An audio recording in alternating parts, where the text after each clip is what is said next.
আসসালামু আলাইকুম। আজকে আলোচনা করব যারা দীর্ঘদিন যাবৎ পাইলসে কষ্ট পাচ্ছেন এবং দীর্ঘদিন যাবৎ অনেক কোষ্ঠবদ্ধতা তাদের জন্য কিছু খাদ্যাভ্যাস নিয়ে। কারণ একমাত্র খাদ্যাভ্যাসের ফলে আপনি একটা রোগ থেকে দ্রুত সুস্থতা লাভ করতে পারেন। পাইলসের সমস্যা সাধারণত দুইভাবে আসতে পারে। দীর্ঘদিন যাবৎ কোষ্ঠকাঠিন্যের জন্য পাইলসের সমস্যা আসতে পারে, দীর্ঘদিন যাবৎ উদরময়ের জন্য পাইলসের সমস্যা আসতে পারে। কনস্টিপেশন এবং পাইলসের জন্য আপনি যে খাদ্য অভ্যাসগুলো মেনটেন করবেন, যে খাবারগুলো বেশি খাবেন সেগুলো হলো ফাইবারযুক্ত খাবার, যেমন শাকসবজি, যেমন পটল, ঝিঙা, লাউ, মিষ্টি কুমড়া, পেঁপে, এই খাবারগুলো বেশি খাবেন। যেমন ফলের ভিতরে কমলা লেবু, আপেল, এইগুলো আপনি বেশি খেতে পারেন।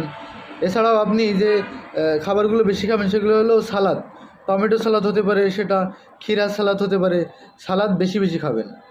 শস্য বা আঁশযুক্ত খাবার, শস্য বা আঁশযুক্ত খাবারের ভিতরে আপনি যেগুলো বেশি বেশি খাবেন সেগুলো হলো লাল আটার রুটি, লাল চালের ভাত, যেমন যে কোনো ধরনের ডাল, মুসুর ডাল, মুগ ডাল।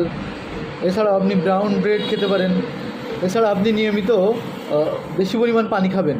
পানির ভিতরে যেমন ডাবের পানি আপনি খেতে পারেন বেশি। এছাড়াও আপনি রাত্রে ঘুমানোর আগে এবং সকালে ভোরে হালকা উষ্ণ গরম পানি সহ ইসবগুলির ভুসি ভিজিয়ে খেতে পারেন।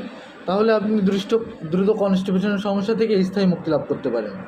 পাইলসের সমস্যা হলে আপনারা যে খাবার থেকে বিরত থাকবেন, এই খাবার বিরত থাকার ফলে আপনি দ্রুত সুস্থতা লাভ করবেন। এই খাবারগুলো হলো অতিরিক্ত মশলাযুক্ত খাবার, অতিরিক্ত মশলা, ঝাল, লবণযুক্ত খাবার আপনি কম খাবেন। ভাজা পোড়া, যে কোনো ধরনের ভাজা পোড়া জিনিস আপনারা কম খাবেন। জাঙ্ক ফুড, ফাস্ট ফুড, এগুলো থেকে বিরত থাকবেন। এছাড়াও রেড মিট, আপনারা লাল মাংস, যে কোনো ধরনের গরুর মাংস, ছাগলের মাংস, মুরগির মাংস যথেষ্ট পরিমাণ খেতে পারেন, হাঁসের মাংস, এইগুলো থেকে বিরত থাকবেন।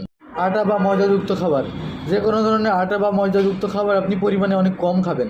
এছাড়া অতিরিক্ত চা পান করবেন না। অতিরিক্ত চা পান আপনাদের কনস্টিপেশন আনতে পারে। অতিরিক্ত কফি খাওয়া, এগুলো থেকে আপনি বিরত থাকবেন। এছাড়াও অ্যালকোহল আপনার স্বাস্থ্যের জন্য অনেক ক্ষতিকর। এছাড়াও আপনি যে নিয়মগুলো পালন করবেন সেগুলো হলো দৈনিক 2.5 থেকে 3 লিটার পরিমাণ পানি খাবেন এবং অতিরিক্ত রাত্র জাগরণ। অতিরিক্ত রাত জাগার ফলে আপনার কনস্টিপেশনের সমস্যা আসতে পারে। এছাড়াও নেশাজাতীয় দ্রব্য, বিভিন্ন ধরনের নেশাজাতীয় দ্রব্য যদি আপনি নিয়মিত সেবন করেন অবশ্যই আপনার কনস্টিপেশনের সমস্যা আসতে পারে। এজন্য এগুলো যদি আপনি পরিহার করতে পারেন আপনি দ্রুত সুস্থতা লাভ করবেন। আসসালামু আলাইকুম।